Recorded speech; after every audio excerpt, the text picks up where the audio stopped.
Engineer versus Designer is brought to you by the Mojo 3D printer. Now you can have 3D printing right at your desktop at a remarkably low cost. With the magic of Mojo, there's really no limit to your creativity. See it at mojo3dprinting.com. Josh, if engineering were a 5-kiloton zombie bomb, you would be the blast radius that strips the paint off the brain-covered walls. Oh, zombie blasting fun. Welcome to Engineer vs. Designer. The podcast for engineers, designers, and people who can mod a game console blindfolded on the back of a bike while humming the Zelda theme song. My name is Josh. And my name is Adam. Each week we bring you the freshest product design juice squeezed straight from the lobes of our esteemed guests. This week we'll be speaking with internet celebrity and king of all modders, Ben Heckendorn.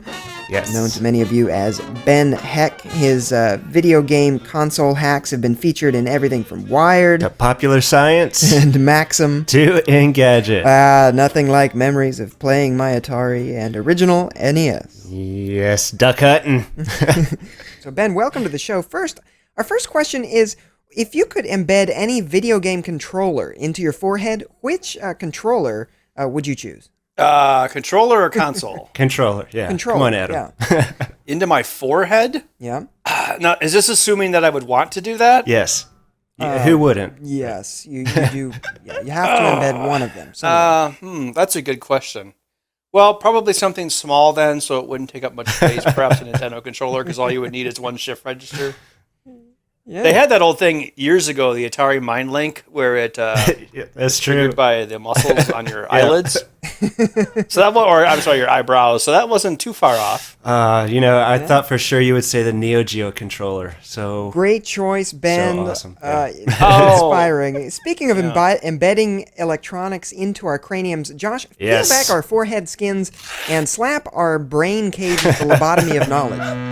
Yeah, this week, Engineer vs. Designer is brought to you by the Mojo 3D printer, a world-class professional 3D printer for only $185 a month. What? To find out how you can give your big idea a little mojo, visit mojo3dprinting.com. Okay, today we're speaking with our special guest, bad guy clobberer, device mega modder, Ben Heck.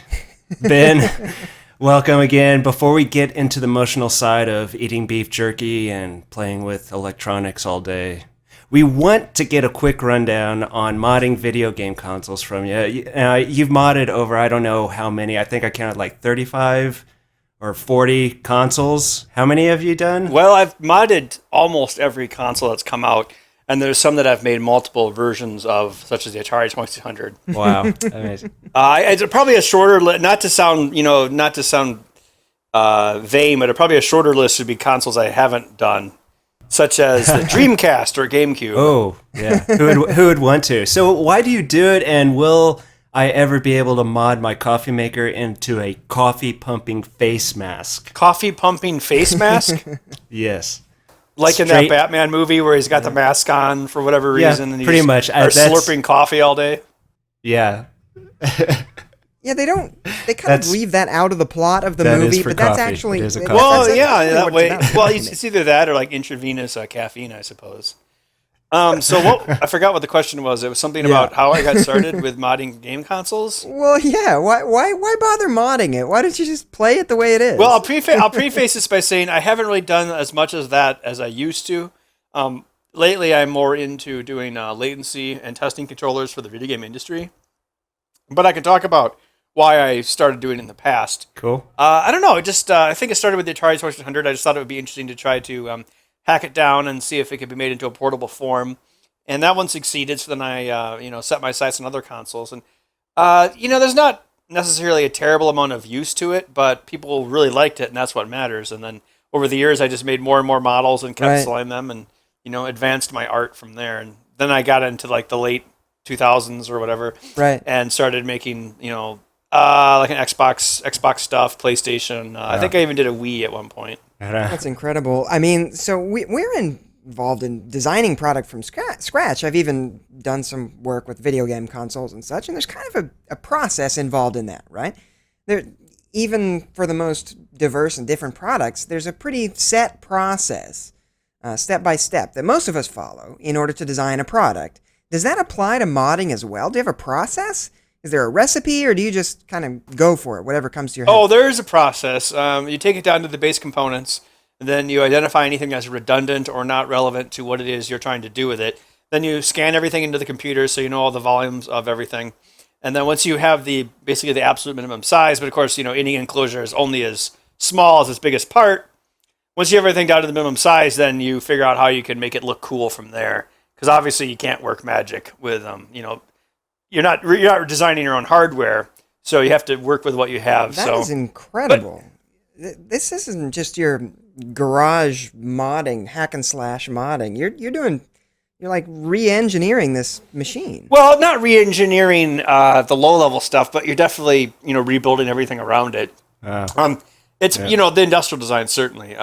You still have the core guts, so I'm not going in there and swapping out the CPU with some other compatible CPU, but definitely rebuilding everything around it. And I've been especially proud of the 1980s computer mods I've done. I did a Commodore 64 laptop using original hardware, as well as Atari 800 and Apple IIgs. Wow. So in Josh's man cave, he actually sleeps on a nest of wadded up old game consoles Keeps and me warm. computers and components and stuff. And he's actually going to bring that over to your house one day in trash bags and, good. let Just you what I help him need, work more that out. I hope consoles. that's okay with you. Yeah, I tell you what, you'd I'm enjoy going to buy that portable Neo Geo that's going on sale in December. It's pretty cool. I will buy that day one. I don't care how much it costs. All of them. We must. This week, Engineer vs. Designer is brought to you by the Printastic Mojo 3D printer, a world-class professional 3D printer for only $185 a month. To find out how you can give your big idea a little mojo, be sure to head over and visit mojo3dprinting.com. So Ben, now you're somebody who can take an idea and turn it into a reality. That's what we like about you. And this is a segment where we talk about an idea and the possibilities of that becoming a reality. Yeah, so for instance, Adam has gorgeous, curly, golden locks. I do. He does, however, need to tame that mop with a fair amount of product. Yep. Yeah, I use massive amounts of hair gel. Tons. Yeah, you might want to buy stock in pomade, I tell you. Our question to you, though, could you mod a console so that it applies gel automatically to Adam's hair when he shoots, say, 50 zombies, rescues the princess? Well, I have to say I've never had that suggestion before, so kudos to your originality. Well, I suppose if you're going to do it, you would have to make it so your video game could have some sort of trigger event where it could say, hey, such event just occurred, in which case it would interface with external hardware, which would do the gel pumping or whatever it is exactly you're thinking about. Well, so I think Ben's right, and it does bring up a larger discussion about making products more open, more accessible, and possibly more multifunctional. Maybe not to this particular extent, but do you think that, well, first of all, would you say that gaming consoles should they be more open for this kind of thing, or is this always going to be the realm of geeks who want to take things a little too far? Well, I guess there's two schools of thought. It's like, should they be more open, and will they be more open? Of course, they won't be more open. It'd be nice if they were. I mean, part of the problem with hacking is, everything gets down to like the very small level surface mount, and it's almost beyond, human solderable ability. Of course, there's the Ouya, the Android game console that was on Kickstarter, and that is meant to be open. So that that could hopefully fill that niche, and I guess that's what they're trying to do with it. As far as the new game consoles, they're probably just going to get more locked down than ever. And I'm always annoyed when people say, "Oh, this generation's got a lot of life left to it, and we don't need new consoles yet," which is of course horse crap. I mean, we should have had them 2 years ago. And then those same people, complain that they want discs, and the longer it takes to get a new console, the better chance it's going to be download only. It'll happen someday. I don't know when. So is that why you went more towards other devices? Like one of your projects that you recently worked on is the portable 3D printer. How did that project come about? And can you tell us a little bit about the fun parts and some of the challenges in it? Okay, so 3D printer. So last year, I think it was May 2011, on my show, I made a 3D printer, and we did it as a show episode. It was also the first time I ever tried to build one. I was familiar with them, but I'd never tried to build one before. And that one was supposed to be portable. We didn't quite get it there. About a year later, Maker Faire was coming up, Maker Faire San Mateo, and I was like, I want revenge. So I had like 4 weeks in which to do this, and I did it in about 2.5. And I'm not exactly sure how I even managed that, but yeah, basically the idea was to make something that folds up into a case, and I actually carried it on the airplane with me. It fit in the overhead bin. Nice. Wow. And it was not questioned by the TSA in either Madison or San Francisco. So sleep soundly No way. tonight. Wow. That is Yep. the most shocking part of They this didn't- story, frankly. Yeah, they didn't even use those It went Stridex right through the pads on scanner? it, They you know? stopped Seriously. me for my calipers. They stopped me Oh, from yeah, my for microphone. microphone. I've got stopped for calipers before, yeah. It's all completely random. Well, stay tuned because goodness. next week we're going to discuss Josh's autonomous earwax vacuum. Oh, yeah. idea. We'll be right back.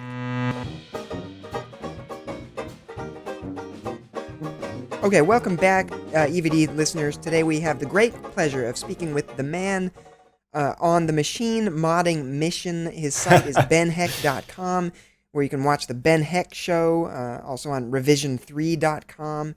His name, as you've probably guessed, is Ben Heck. We wanted to have Ben on the show because he makes amazing stuff using other stuff. Welcome, Ben. Yeah, that's First, true. we've already been discussing this a little bit, but video games. How do we get from Atari to N64 to PlayStation 3 and now seems to be back to Atari again? Why is that? Well, I would say actually what's hot right now is probably Nintendo or Super Nintendo. Atari, I think, got a little bit too old again. But Yeah. it's cyclical, you know. only- As usual, I'm behind the curve. Yeah. Well, you see it a lot in the media. You know, there's this whole rage now of making 8-bit games or whatever. You see it on Newgrounds or on the Xbox or that Scott Pilgrim versus the World game that came out a couple years ago. And, you know, if you've got guys, you know, my age basically, and you're trying to give them a nostalgic hit from the past, so to speak, and by putting those pixels on the screen, everything all blocky, they're like, oh, that reminds me of the games when I was like 12 years old. It takes them back. Right. It's the same reason they release a stupid Smurf movie, and they know that people my age will take their kids to it because we remember it as kids. Doesn't even have to be Did good. you call your... Is that all it is, or does it have to do with the fact that the technology is simpler and easier to mod? I mean, does that not have anything to do Well, with it? I will say this. Okay, you see in indie games a lot. You see everything's going into like pixel graphics and old school. Yeah. That's definitely all the rage now, and I think the reason things are going in that direction is because the art assets are just so much easier to do in that way, and you basically, you save yourself a lot of art time, and you're like, oh, look, they did it this way on purpose, and yes, that's true, but it also makes it easier. I mean, a indie studio is not going to sit there and render 50,000 polygon models, but they can do a 8-bit sprite of some guy punching somebody. That's easy. So I don't think it's necessarily that people are into the hardware, but the nostalgia factor of those kind of pixely games is attractive to people, and for the developers, especially the indie developers, it's just much easier from an art standpoint. Right. Now, you called yourself old. I take offense because I'm actually the same age as you. I think we were both born in 1975. Yep, I was born in 75. So I'm wondering, we grew up in the same time it's not that you period through all feel this. old. There's just so many more people younger than you. Yeah, exactly. I'm sorry, go on. That's true. So what is your background, and where did you get interested in all this, and what inspired the making?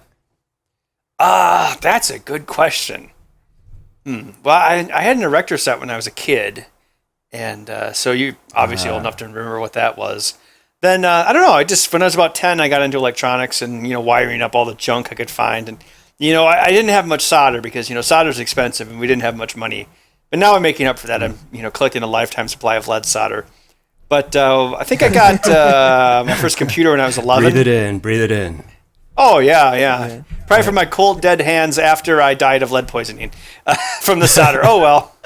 Anyway, I got into programming when I was 11, and I wish I would have pursued it because I think I'd be better off right now if I hadn't, gone through my teenage years wanting to make indie films, which probably was a complete waste of time. Oh, wait, it wasn't a complete waste of time, but still. So then when I was older, I was a graphic artist. And I thought back to those old days of all the old game consoles and, when I used to solder things. And at this point, it'd probably been, 14 years since I'd soldered anything. And I thought, it'd be cool to do a project like that again. Yeah, I was into that kind of electronic stuff up until I was about 13. And then I didn't even basically touch it until I was 24. So yeah, there was a big. I'm sad because, well, not sad, but 11 years of progress I missed out on. So I'd probably be much further along now. I think you ended up on top anyway. I mean, we've established not only that you're an amazing hacker and other things as well, but you're also something of an internet celebrity. So how did that come about? And importantly, we need to know, how do you keep the paparazzi off your back? Because Josh and I are struggling with it right now. The paparazzi. Need some tips. Well, when was the first? Oh yeah, it was on one of GameSpy's sites, Classic Gaming. I think I just responded to an article, and I had my GeoCities site, which had my first Atari mod on it. GeoCities. Yep, man, I had you're GeoCities. taking me back. This is the year 2000. Fantastic. And someone saw that, and they're like, "Wow!" And then I just started getting all this interest about the Atari mods, and I had no idea at that time that anyone even cared about that stuff. So it kind of opened up my mind to this whole retro gaming thing. Yeah, as far as paparazzis, that doesn't really happen. It also doesn't get you laid because all the conventions are just filled with men. But it's fun because you definitely make a lot of contacts, and it's good to network, and you can meet a lot of talented people, and it's cool to. I like when I can work on, latency stuff, and make tools for game companies to, improve the games that they make, and so it's kind of cool. I like that part of it. Cool. The first time I heard of you, I was paparazzi. looking for a case mod on my original Xbox. I saw the Xbox laptop mod, and then being left-handed, my other fave is the single-handed Xbox 360 controller. Oh yeah. What is your favorite project to date? Oh, that's tough. Well, if it was anything I've ever done, it was my Bill Paxton pinball machine. Definitely. Oh, Bill Paxton pinball machine. Yep, I made an entire pinball Excellent. machine from scratch based off Bill Paxton and his amazing series of films. Okay, so that's Very a good cool. segue. I mean, as if you couldn't get any cooler, you're also, as we mentioned, an indie filmmaker, and you write, direct, and star in most of your films. You've covered robots, romance, horror, and... Yes, I appreciate the visuals of a giant possum woman that can stab its tail through a man's skull. Oh, Beautiful. totally. Oh, so I love the way you captured You guys it. have seen that stuff. Oh boy, see, people you don't usually ask about that. Yeah, what attracts my you kid to walked in on when that possum was attacking, so I had to turn it off. So Ben, what attracts you to the giant man's head stabbing possum genre of filmmaking? Where does your inspiration I'll start off by saying that we are going to make a third one in 2021. Oh, For some reason, we decided to wait 13 years. Possum Child? It's going to Possum be Child, it's going please to be say posthumous men. The government's going to clone a bunch of them, so it'll be basically like aliens. So they'll become easier to kill in the sequel, just like aliens. you heard it here first, folks. Oh yeah. Well, we've done movies in the past, and it's I like to tell people that I used to have a hobby of independent filmmaking, but then I picked up a cheaper one that was better for me, like drug use. But, I mean, it's a really, really, really difficult thing to do, making films. It's far worse than anything else I've ever done as a project. I mean, building Xbox laptops, or even pinball machines, is like a walk in the park to trying to make a goddamn movie. So when we did Posthumous Woman, because this is like years after I've done anything else. One of the reasons we did it because we just gotten the new solid state Panasonic P2 camera, which is it's out of date now, but back then it was completely badass. It's like, wow, we can shoot HD at 24 frames a second. Right. And we're like, oh, let's make our stupid possum sequel. The reason we went with that theme is because if you're like in a flyover state and you have to deal with all non-actors, it's much easier to get people to do something that is silly or dumb. If you try to make them act serious, it doesn't work at all. Unless you have people that are really good actors, but that's not the case. But Right. if they show up and you're like, okay, just say this generally and then do this, and then a possum bites your head off. That's pretty easy for people. So it's less serious, so it's easy to ease people into it. I mean, we have this joke that the worst byproduct of being my friend is that you eventually end up in one of my movies. So You'll be in the movie. All right, you do so many things, man. What's the favorite part of all of it? That's a kind of a double-edged question because basically anything you do enough of, you get sick of. Right now, I'm completely burned out on pinball, although I have to keep going. I had to admit, I really like making movies. I wish I could transition that into something that could actually make money. And granted, that was eventually useful when I did the Ben Heck show, which, I do get paid for, but I still kind of miss it. There's just something about the storytelling that I miss. It would be a nice break. I mean, that used to be my hobby back when I was a graphic artist. So, other stuff that I really like, I don't know. I really like coming up with clever solutions for problems and whatnot. Like I think right now on the show we're working on you have your RFID tag in your wallet and you back your butt up to the door, and if you're holding groceries, and then you hit the door and the door opens for you, so it's hands free. Nice. Coming up with cool stuff like that is fun. I mean, how do you? I'm just curious. I want to take a few steps back. We talked broadly earlier about the process. We talked about dismantling the unit and then scanning it if you're reverse engineering some parts. What software are you using to do all of that stuff? I mean, are you using serious engineering software? Oh, no. Hacker software? Well, I used to be a graphic artist, so I actually draw up all my stuff in 2 dimensions in Adobe Illustrator. Although sometimes I use some Autodesk stuff for the 3D printing and whatnot. Okay. What kind of Autodesk? I have the 123D that they came out with. Works pretty good. It's great. You can whip up something in just a few seconds and then be printing it a minute later. It's badass. Fantastic. I didn't used to think 3D printing was all that great until I started using it for pinball machines, and I was like, wow, this is perfect for pinball machines. So, yeah. Now I quite like it. Oh, and then a friend of mine, a pinball designer, John Papaduke, I was like, John, you know how to use Inventor. Just buy a 3D printer. Don't even think about it. Just buy it. I guarantee you won't regret your investment. Oh, wow. So you also take requests for design mods. What are some of the craziest requests you've gotten?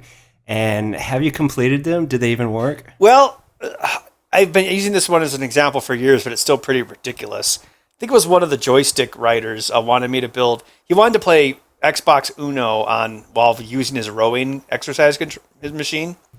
So I embedded, a thumb only Xbox controller into his rowing handle, so he could do the rowing exercises on the machine whilst playing Uno.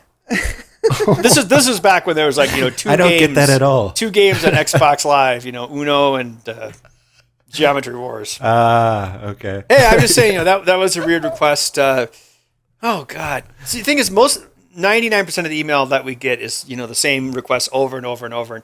Yeah. I'm actually thinking about doing a combo system in season 3 just to, I don't know, as an inside joke. So many people were like, hey, combine a Wii with a PlayStation 3 and then blah, blah, blah. And first of all, I was like, why the hell would you do that? But I think we're going to do it just to, put it to bed. So there's kind of a broader debate in the design world right now that, I don't know, you're probably aware of. Some people, what some people refer to as the cut and paste design economy is kind of... You mean like Toyota? Taken off in a lot of different places. The cut and paste design method, where you take other people's designs, you mod them, you do different stuff to them. It's really popular in the maker world, of course. And some designers get up in arms about this because they feel like this is our blood, sweat, and tears built this console from scratch, and then you just kind of take it and make little tweaks to it. How do you think about that? Are you talking about in the corporate world or in the hackerspace world? Oh, yeah. I mean, the copy-paste mentality, I think, is mostly prevalent in the hackerspace world, but I guess corporations are always guilty of... Well, I mean, look at the video game consoles. Basically, IBM took the core of the cell processor, tripled it, and sold it to Xbox. I mean, that's a perfect example of it. I don't even know how the heck they got away with that. So Sony didn't want to kill them or anything, but I know this is gonna sound awful. I don't care. Everything that's open source, it's great because it's like, I can just take this and then change a few lines of code and then it's mine. Of course, that's the rule of any sort of programming. Was it Steve Jobs who said great artists copy? No, good artists copy, great artists steal. Yeah. And it's so true. I mean, I usually make absolutely no bones about it if I'm doing it myself. It's like, look, you go on the internet, this is open source. Great, I'll take that, and blah, blah, blah. So, I mean, I think it's good. I think, in a way, I don't know. I guess a lot of these people do this as a hobby. Personally, I wouldn't spend hours and hours and hours and hours working on code and give it away. Because, like the Joker said in Batman, The Dark Knight, he's like, if you're good at something, don't do it for free. Uh-huh. But if these people want to do that, that's fine by me. I just... I try to have as much as I have all my old designs on my website. People are free to download those. Usually not the newest ones, but I try to make it available too, because I've done it myself. Like, oh, look, here's some code. Oh, I need this driver for a microcontroller and blah blah blah. Just it's like a la carte line. As far as it being a negative thing, I mean, all of engineering is doing the least amount possible to change your product. Using a component until you can't even get it anymore. I mentioned Toyota earlier. They just change the few things in their car every year with the same base frame, but it works great for them. Right. Right. It's just not reinventing the wheel unless you have to. Like there's certain parts I use over and over and over, and then if I see their low quantity on a website, I start having the shakes. On EVD, we're real interested in teaching, especially showing like younger kids how to do stuff and inspiring the younger generation. What are some things that you could pass on along to the listeners or the kids of the listeners about hacking a design or taking on a design project like you do? Okay, well, the first thing I would say is, work with something simple. I mean, you mentioned old video game consoles. That's a great place to start. You can dig up an old Nintendo or something that's going to be not infinitesimally, but much easier than, even a PlayStation 1, let alone a modern system where, modding them could actually be, I don't want to say dangerous, but, you could burn yourself from all the current. And then when you do mod something, this is the big thing, mod one thing at a time.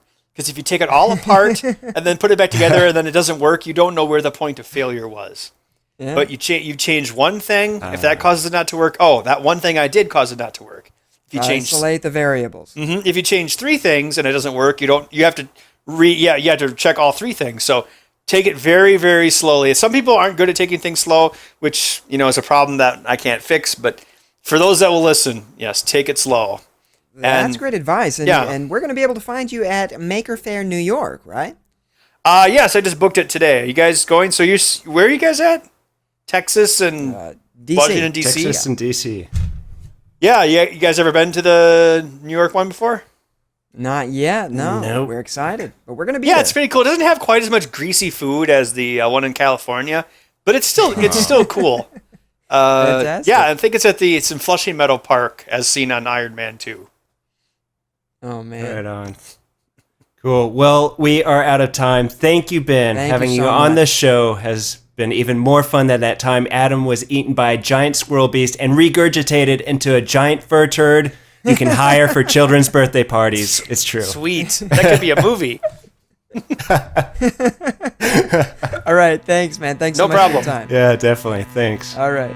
If you would like to send giant furry squirrel beasts to EVDHQ, please regurgitate them and send them to Josh. He will enjoy shooting them into his face. The squirrels? The squirrels. I will. Please address those or any other squirrel hair to Adam or myself. We love your lack of comments. Please continue to not leave them. No more comments. Leave We're them, done with please, those. Yeah. at EngineerVsDesigner.com. It doesn't hurt our feelings at all. And if you'd like to find out what makes Josh shoot corn kernels out his nose at the computer screen, be sure to like us. +1 is tweet us or whatever else, as social media has been correlated food products from your nasal cavity. This show was edited by Simon Martin. We'll see you next week. And remember, you can capture fruit bats in your shirt by yourself, but it's more fun when done with friends, running down the street, screaming. Yeah, good fun with friends. Good fun. Good times. Good times. Look out! Engineer vs. Designer is brought to you by Mojo 3D Printer, a world-class professional 3D printer for only $185 a month. To find out how you can give your big idea a little mojo, visit mojo3dprinting.com. A production of EVD Media.